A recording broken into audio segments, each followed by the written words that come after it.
Hello friends, welcome back to my channel. मैं doctor Priyanka Yadav और आज हम बात करेंगे जल्दी प्रेगनेंसी के लिए कौन से फूड आइटम्स आपको अपनी लाइफस्टाइल में, अपनी डाइट में ऐड करनी चाहिए ताकि जल्दी प्रेगनेंसी भी रुक जाए प्लस हेल्दी प्रेगनेंसी रुके।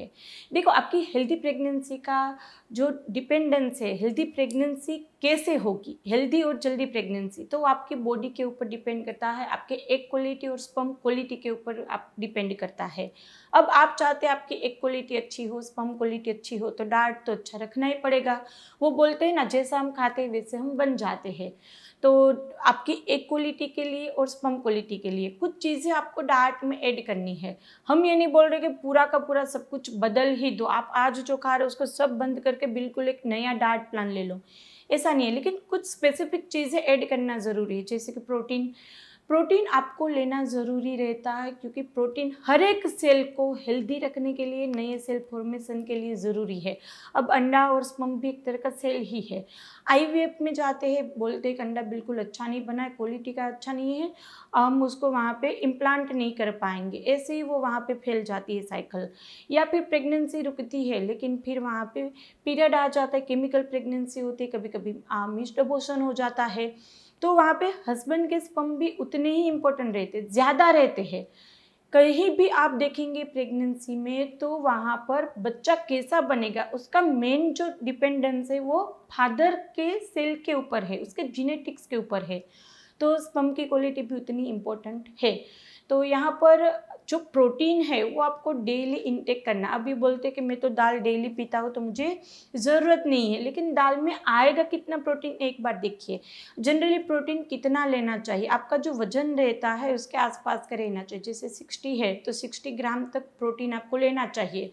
अब काफ़ी लोग ये भी बोलते हैं कि मैंने 60 ग्राम पनीर खा लिया तो 60 ग्राम प्रोटीन मिलेगा, ऐसा नहीं है। 60 ग्राम पनीर में से आपको कितना प्रोटीन मिल रहा है वो वहाँ पे देखिए। तो आपको वहाँ पे प्रोटीन रिच फूड लेने उसके लिए आप अंडा खा सकते हैं, पनीर खा सकते हैं, टोफू ले सकते हैं, फिर सोयाबीन्स ले सकते हैं, दाल वगैरह ले सकते हैं, प्रोटीन पाउडर वाला दूध पी सकते हैं। बिल्कुल कुछ भी खाने का टाइम नहीं, प्रोटीन पाउडर वाला दूध पी सकते हैं, लेकिन वो वे प्रोटीन लेना, एडेड शुगर वाला नहीं लेना है। तो इस तरह से प्रोटीन अच्छा रखिए आप। दूसरा रहता है ड्राई फ्रूट। ड्राई फ्रूट में वहाँ पे कौन से लेने चाहिए, देखो अभी तो गर्मी ज़्यादा है तो आप अंजीर और खजूर अभी अवॉइड कीजिए, लेकिन अभी मानसून आएगा, फिर विंटर आएगा, तो उसमें तो आप सब ड्राई फ्रूट्स ले सकते हो। अभी ले सकते हैं आप बादाम, अखरोट, काजू ले सकते हैं, किशमिश ले सकते हैं। काली किशमिश रात में भिगो दो, साथ में थोड़े सब्जा सीड्स डाल दो, सुबह में वो पानी पी लो, कितना अच्छे से ये गर्मी में भी ठंडक देगा। तो ये ड्राई फ्रूट एक मुट्ठी भर दोनों को लेने, हस्बैंड को भी और वाइफ को भी। दूसरा रहता है सीजनल फ्रूट। सीजनल फ्रूट यानी कि आपके आसपास के लोकेलिटी में जो मार्केट में अवेलेबल है वो सीजनल फ्रूट, एक सीजनल फ्रूट कोई भी आपको खाना है। अब अवॉइड क्या करना है, अवॉइड में जनरली ये बोलते हैं कि मैंने तो सब बाहर का बंद कर दिया लेकिन मेरी प्रेगनेंसी फिर भी नहीं रुक रही है। तो देखो, बाहर का सब बंद यानी कि महीने में एक बार आप खा सकते हैं। एक बार आपने पिज़्ज़ा खाया, एक बार बर्गर खा लिया, तो बॉडी ये नहीं बोलेगी आज इन्होंने पिज़्ज़ा खाया इस महीने प्रेगनेंसी नहीं रुकने देगी, ऐसा नहीं है। हाँ, यदि किसी को आदत है तो बाहर गए कुछ ना कुछ खा के आते हैं, वो नहीं चलेगा। महीने में 1 से 2 बार आप कभी कुछ खा लेंगे तो इतनी दिक्कत नहीं करेगा। लेकिन उससे भी ज़्यादा जो दिक्कत करता है वो है हमारे पैकेट्स। जो हम जाते हैं तुरंत इतने सारे पैकेट्स वहाँ पे हमारी ग्रोसरी में रहेंगे ही, तो पैकेट फूड सब बंद कर देने हैं। आप जो भी बनाओ घर पे बनाओ, तुरंत खा लो। बिस्किट नहीं खाना है, बेकरी आइटम कोई नहीं खाना है, कोई भी पैकेट फूड आप नहीं खा सकते। घर पे बना जो नॉर्मल रूटीन डाइट आप ले सकते हैं। चाहे इसमें कभी एक मैदे वाली चीज़ बना लेंगे लेकिन घर पे बन के उसी टाइम पे खा लेंगे तो इतनी दिक्कत नहीं करेगी। तो पैकेट फूड आपको वहाँ पर टोटली बंद करना है। दूसरा ये रहता है कि नॉनवेज की बहुत ज़्यादा क्वेरी रहती है। तो नॉनवेज में ऐसा है कि अभी गर्मियाँ ज़्यादा है तो लास्ट के 4-5 दिन आप नॉनवेज बंद कीजिए, बाकी नॉनवेज फूड भी आप ले सकते हैं। अंडा तो बहुत ही अच्छा रहेगा, तो नॉनवेज आप अभी बंद कीजिए, विंटर में और मानसून में पूरा महीना ले सकते हैं। फिर विटामिन डी सबका कम आता है, सबका यानी सबका। तो विटामिन डी के लिए आपको डेली टहलना है 15 से 20 मिनट तक, सुबह की धूप में, 8 बजे के पहले की धूप में, और वो भी किसी भी तरह का सनस्क्रीन या लोशन लगाए बगैर। तो विटामिन डी अच्छा रहेगा। आप दूध पिएंगे तो कैल्शियम एब्जॉर्प्शन भी अच्छा रहेगा।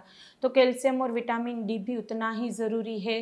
दूसरा CoQ10 रहता है कि CoQ10 आपकी एग क्वालिटी और स्पर्म क्वालिटी को बहुत अच्छे से वहाँ पे फ़ायदा करता है। तो CoQ10 के लिए जो सबसे बेस्ट जो अभी हम अपने पेशेंट को दे रहे सबसे अच्छा रिजल्ट है वो है कंसीफा एम और कंसीफा एफ। शायद आपने आगे वीडियोस भी देखे होंगे, ना देखा हो तो डिटेल वीडियो देख सकते हैं, यहाँ पे मैं रख देती हूँ उसके कंटेंट। तो वो बहुत अच्छे से फ़ायदा करता है और यदि आप वो परचेज़ करना चाहते हैं तो उसकी लिंक भी हम डिस्क्रिप्शन बॉक्स में रख देंगे, आप परचेज़ भी कर सकते हैं। फिर विटामिन सी रहता है। देखो हस्बैंड के केस में बहुत ज़्यादा विटामिन सी देना पड़ता है क्योंकि वहाँ पर एग्लूटिनेशन पॉजिटिव ज़्यादा आता है, लिक्विफिकेशन टाइम सही नहीं रहता है। तो हमारे जितने भी पेशेंट रहते हैं सबको हस्बैंड को स्पेशली विटामिन सी देते हैं, वाइफ को भी विटामिन सी लेना चाहिए जिससे उसकी बॉडी की इम्यूनिटी भी अच्छी हो और उसके सेल्स जो हो वो भी बहुत अच्छे से वहाँ पे रहेंगे, यानी कि एग और स्पर्म। तो विटामिन सी लेना चाहिए, विटामिन ई लेना चाहिए। विटामिन ई आप 1 महीना ले सकते हैं, फिर बहुत लंबे समय तक नहीं लेना है। फिर रहते हैं विटामिन में मल्टीविटामिन, जिसके अंदर हर एक तरह के विटामिन आ जाते हैं, जो भी हमने बताया उसमें तो सब कुछ इंक्लूड है। फिर ओमेगा ले सकते हैं, तो ओमेगा भी अच्छा रहता है। यदि आप फिश वगैरह खाते हैं तो लेने की ज़रूरत नहीं, ड्राई फ्रूट और सीड्स डेली लेते तो भी लेने की ज़रूरत नहीं, लेकिन ये सब ना लेते हो तो ओमेगा भी लेना ज़रूरी है।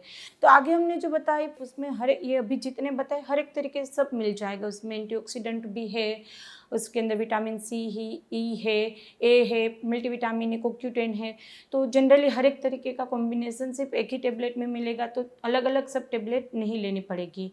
और एक क्वालिटी और स्पर्म क्वालिटी के लिए बहुत ही अच्छे से काम करता है, तो आप वो ले सकते हैं दोनों। तो जनरली इतने छोटे बड़े चेंजेस करने रहते डाइट में, यानी कि कुछ ऐड करो कुछ अवॉइड करो, बाकी नॉर्मल जो स्टेपल डाइट है वो सब ले सकते हैं। अब जिस जगह पर वो बाय बर्थ इतने ज़्यादा राइस खा रहे हैं तो राइस बंद करके गेहूँ खाएंगे तो उसको वहाँ पे सूट नहीं करेगा। जो गेहूँ खाते हैं वो गेहूँ खाएंगे। तो एक हमारी बॉडी का भी रहता है कि हम जिस एरिया में रहते हैं उसी के अनुसार उसमें वहाँ पे रिस्पॉन्स रहता है। तो सब टोटली बंद नहीं कर देना है, हमने बता उतना ही ज़रूरी है। बाकी रूटीन वाला आप अपना स्टेपल डाइट कंटिन्यू रखें। इसके अलावा प्रेगनेंसी रुकने में कोई दिक्कत आ रही है, जैसे IUI IVF सर्जरी बोल दी गई है, कोई भी रीज़न हो आपका, चैनल पे जाके वीडियोस देख सकते हैं। हर एक डिजीज़ के ऊपर स्पेसिफिक वीडियो मिल जाएगा। फीडबैक में देख सकते हैं कितने खराब कितनी लंबी वहाँ पे इनफर्टिलिटी ट्रीटमेंट के बाद भी नहीं रुकते प्रेगनेंसी, और होम्योपैथी से कुछ ही महीने में आप कंसीव कर सकते हैं। तो हर एक तरह की ट्रीटमेंट होम्योपैथी में पॉसिबल है। तो आप एक बार फीडबैक्स देख सकते हैं। और यदि आप हमसे मिलना चाहते हैं तो हमारी हॉस्पिटल है आनंद में गुजरात में आप आ सकते हैं। नहीं आना चाहते तो टेलीफोनिक अपॉइंटमेंट बुक करवा सकते हैं। तो इसके लिए यहाँ पे नंबर दिया गया है, आप हमारी टीम से बात भी कर सकते हैं, व्हाट्सएप पर मैसेज भी कर सकते हैं। तो चलिए फ्रेंड, फिर जल्दी से मिलेंगे, तब तक के लिए stay healthy stay happy, bye.